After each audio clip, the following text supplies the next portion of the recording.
the 1980s in America, and we're gonna be checking out the forgotten fads. Really interested to see what we got in this video and see what kind of trends was happening in America in the 1980s. Before we do get into this, I appreciate if you guys can subscribe button. Let's get straight into this and check out the 1980s. The 1980s was a decade of bright colors, big hair, and lots of flair. Funky. If you grew up during that time, then I'm sure you have some fond memories. Okay. Some of the items that came out seemed futuristic at the time, but many of them have paved the way for how things are today. Yo, would that be like the 3D glasses, bro?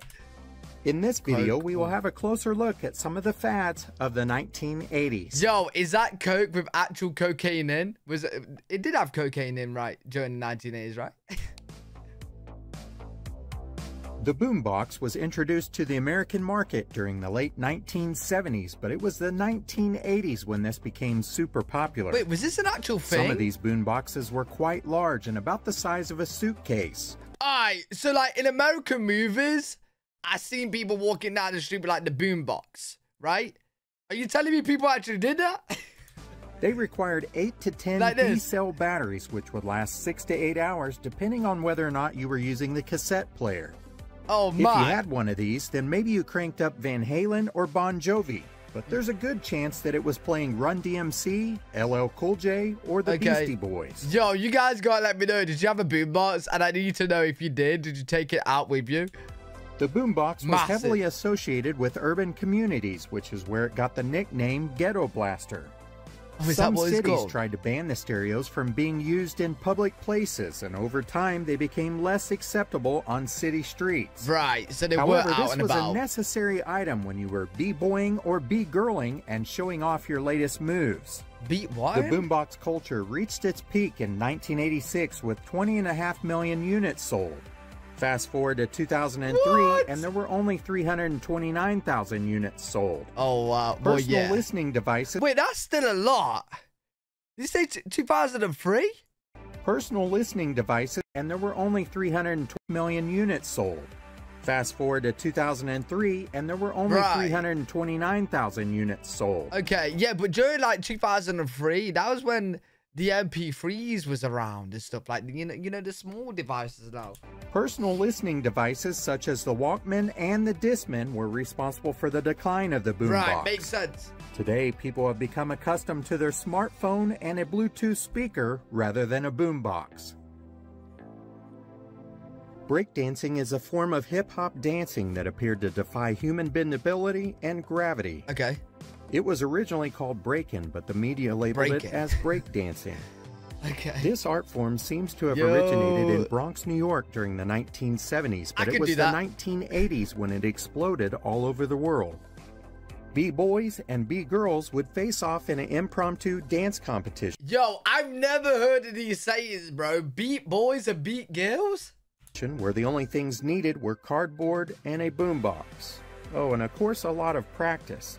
These highly talented and athletic dancers spent hours and hours perfecting their skills. Soon recess became a time when kids were doing the wave, caterpillar, top rock, down rock, windmills, head spins, and more. Although this 80s fad has died down, it has never really disappeared. Yo, okay, yeah, so people still breakdance now, right? And yo, it is cool, bro. But you know, back in the 1980s, is that what you did in school? Like, you'd have like breakdance battles and stuff like that? Although this 80s fad has died down, it has never really disappeared. Oh, yeah, for sure. Breaking has had a continual influence in the hip-hop, rap, and pop music world.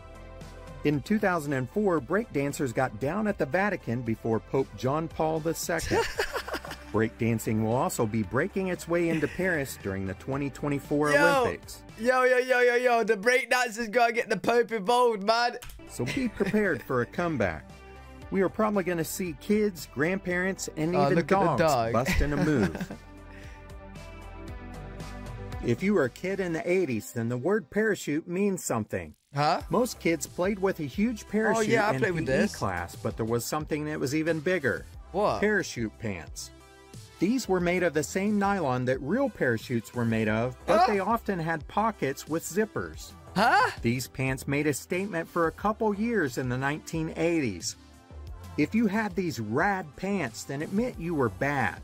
For all you youngsters out there, that meant that it was good. Yo, does that mean...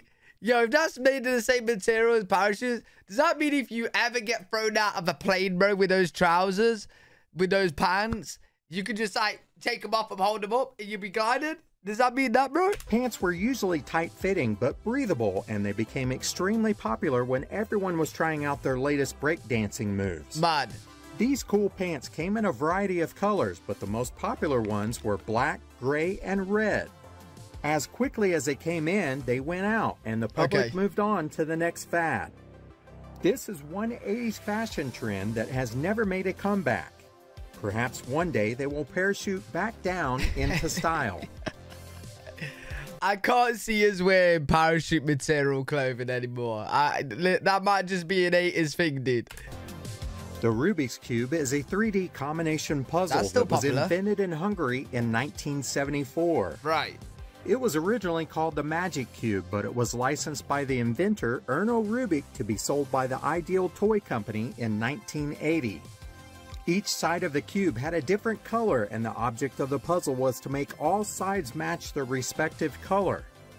The Rubik's Cube became super popular in the 1980s, and almost every household had one. Yo, it's actually crazy. I've never completed one of these. Let me know in the comments if you guys ever completed one. It's actually crazy how people could do it in seconds. That's mad. Some people could solve this puzzle very quickly, while others could not. Mad. If you were one of those that couldn't, then you might have just peeled the stickers off and then placed them back on there in matching order. I think I did that before. You could have also taken it apart and put it back together. Eventually, cheat books came out to help people solve it, but some people still said this was useless.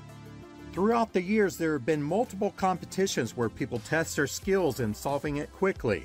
The world record was set in 2018 at 3.47 seconds. How? Some people consider this puzzle the original fidget toy, as it came out long before any fidget spinner could ever think about. How do you solve it in 3 seconds, mate? The Rubik's Cube may not be as popular with the masses as it once was, but they are still a beloved classic puzzle. Right. Over 100 million cubes have been sold since they emerged on the market. That's quite a lot for a cube. Pac-Man is one of the longest-running, best-selling, and highest-grossing video game franchises in history. Pac-Man's a good game, bro. This game was released on May 22nd, 1980, and it quickly took the world by storm in arcades as well as the Atari gaming system. Never gets old. The franchise issued folders, pencils, shirts, bed sheets, board games, and more. There was even a hit song called Pac-Man Fever. Pac-Man remains one of the most recognizable video game characters in history 100%. and is a 1980s cultural icon. This yellow pie-shaped Pac-Man character travels around a maze eating dots and trying to avoid ghosts that are hunting him. The game was a breakaway from the space or shooting style arcade games that were out at the time. In 1982, an estimated 30 million Americans spent more than $8 million a week playing Pac-Man. A week? They were feeding quarter after quarter into machines located in arcades, pizza joints, bowling alleys, and bars. People were playing this game so much that many towns across the U.S. passed statutes or regulations to restrict the games. The Plains, Illinois banned people under the age of 21 from playing the game unless they were accompanied by their parents. Wait. You have to be 21 to play Pac-Man. What? Marshfield, Massachusetts banned the video game outright. What? Other towns and cities issued licensing and zoning to restrict arcades from selling food or being too close to a school. It was that addictive. Parents became worried about kids being consumed with the game and not focusing on studies. Hey, look at games nowadays, bro. We're all hooked to them. Whoa. I'm speaking for myself here, man. This is a very similar thought process to what many parents think about kids with tablets and phones. Right. And 70s kids don't judge too quickly. This also happened in many places across the U.S. with pinball machines. The 1980s changed the way we look at music forever. Okay. MTV debuted just after midnight on August 1st, 1981 with the broadcast of Video Killed the Radio Star. In the beginning, the network struggled because the music video library was somewhat shallow. Right. More and more artists started making music videos, and the additional exposure in the video format on MTV could propel these artists into superstardom. Oh, wow. Michael Jackson became the king of MTV with his hit video singles Billie Jean, Beat It, and Thriller. Wait. So music videos came around because they wanted a video to go on MTV. Is that why like they started doing loads of music videos? Bro, what? The network brought success to newcomers such as Madonna and Duran Duran, but it also renewed life to veteran performers such as ZZ Top, Peter Gabriel, and Tina Turner. Later in the decade, the channel featured specialty shows such as Headbangers Ball, Yo MTV Raps, and Remote Control. By the mid to late 90s, the original channel was airing programming that had nothing at all to do with music. Huh? But to 80s kids, MTV will always be a special memory. Yeah, like the only thing I know of MTV is like MTV Pimp My Ride and MTV Cribs. That's the only thing I really know of MTV. So what? People in the 90s just link MTV to music videos. But then again, it makes sense. Music TV, right? Is that what it stands for? Keeping up with the time was important, but so was looking cool. And that is where Swatch watches come in. The Swiss watch industry was suffering due to the rise of digital quartz watches. They were much cheaper to produce and purchase by the consumers. In order to combat this new trend, Swatch came out with some new fashionable watches that made wearing them totally cool. They came in all sorts of colors and designs. Some people even chose to wear more than one. They were meant to appeal to the younger generation, and many people collected them. Hey, yo, having more than one could be cool, though, right? Because if you set a time for each different country, you know what I mean? Let's say, like, you got the time for your own country, America, on your wrist, and then you got a time for the UK as well, or Brazil, you know what I'm saying? But that'd be low-key cool. One other popular trend was rubber bands that would cover the watch face and protect it. These also came in an array of colors, and many people would have two twisted across the face of the watch. Swatch watches are still being made today, although they aren't quite as popular as they were in the 1980s. Right. The 1980s was all about big hair. There were many different styles, and what you chose to do with it said a lot about who you were. Maybe you went for the rocker look, or maybe you went punk. But some of the more popular styles were the mullet, high top, gum. Yeah, bro, the mullet's coming back for some people. But yo, these are some big hair, man. These are big hair. Jerry curls, or the ace. Some of the more popular styles were the mullet, high top, Gumby, Jerry curls, or the asymmetrical style.